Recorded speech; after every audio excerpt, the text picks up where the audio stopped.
মেকলিগঞ্জে কথা ও গান সাংস্কৃতিক ভবনে অনুষ্ঠিত তৃণমূল কংগ্রেসের ছাত্র যুব মহকুমা ভিত্তিক কনভেনশনে ব্যাপক সাড়া পড়ল মেকলিগঞ্জে।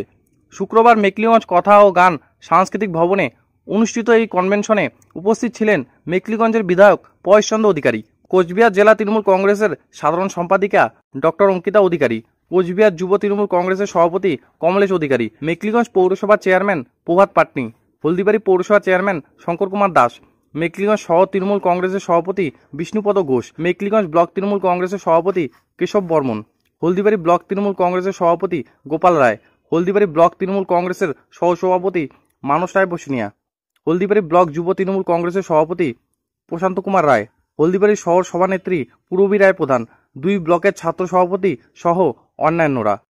এদিনের কনভেনশন থেকে মেকলিগঞ্জের বিধায়ক পয়েশচন্দ্র অধিকারী ঐক্যবদ্ধ হয়ে লড়ার বার্তা দিয়ে 2026-এর বিধানসভা নির্বাচনের চ্যালেঞ্জ ছুড়ে দিলেন বিজেপির দিকে। আমাদের হলঘরের পরিপূর্ণভাবে হলঘর ভর্তি হয়েছে এবং প্রত্যেকটা অঞ্চল থেকে যেভাবে নির্ধারিত করা ছিল তারা সেভাবে এখানে অংশগ্রহণ করেছে এই কনভেনশনে।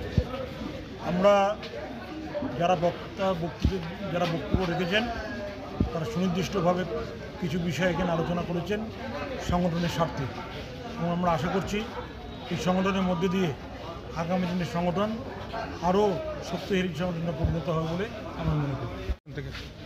আজকে মেকলিগঞ্জ বিধানসভা ভিত্তিক ছাত্র যুব কনভেনশন 2025 আজ 6ই জুন খুব সুন্দরভাবে অনুষ্ঠিত হলো এবং মেকলিগঞ্জ হলদিবাড়ি শহর ব্লক সকল ছাত্র যুব সংগঠন যারা সকল সদস্যরা রয়েছেন এবং বিশেষ করে যারা সভাপতিরা রয়েছে মানে ছাত্র যুব সহ সভাপতি সহ ব্লক সভাপতিরা রয়েছেন এবং সবাইকে অনেক ধন্যবাদ মানে সদস্যদের। এবং আমরা সকলেই মমতা বন্দ্যোপাধ্যায়ের সৈনিক হয়ে আজকে এই যে কনভেনশন যে সুন্দরভাবে অনুষ্ঠিত হলো, মমতা বন্দ্যোপাধ্যায়ের সৈনিক হয়ে আগামীতে 2026-এ বিধানসভা ভোটের জন্য আমাদের প্রস্তুতি আজকের থেকে এখান থেকে আমাদের শুভারম্ভ হয়ে গেল। নমস্কার।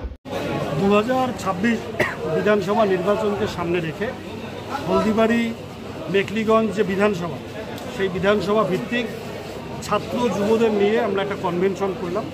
সামনের দিনে যুবদের কি কাজ সেই কাজ এই সভা থেকে এই কনভেনশন থেকেই তাদেরকে ঠিক করে দেওয়া হলো। সামনের দিনে সেই কাজগুলো আমরা বিশ্বাস করি সেই কাজগুলো নিশ্চিতভাবে তারা সঠিকভাবে করবে।